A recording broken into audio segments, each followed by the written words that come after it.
Еще недавно на этом самом месте было озеро. Теперь вода осталась лишь на отдельных участках, местами глубиной по колено. По словам местных жителей, уровень воды резко упал после обвала дороги. Все произошло за считанные дни.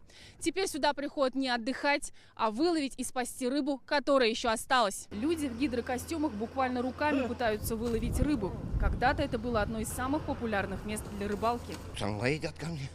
Я как магнит. И щука, карась, сазан. Карп было. Василий Митюшкин вспоминает, водоем создавали и поддерживали сами жители. Завозили мальков, следили за состоянием.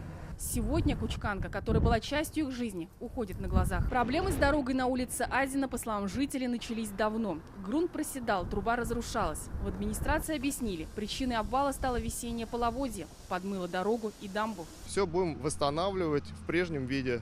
Но с учетом того, чтобы дорога была уже у нас капитальная. На месте уже работает техника. Пытаются восстановить путь, по которому вода сможет вернуться. Этот участок включен в проект капитального ремонта 2 мостов по республиканской программе. Местные уверены, если ситуацию не исправить в ближайшее время, озеро может исчезнуть навсегда. Луиза Сафуанова, Андрей Макаров, ТНВ, Мензелинск.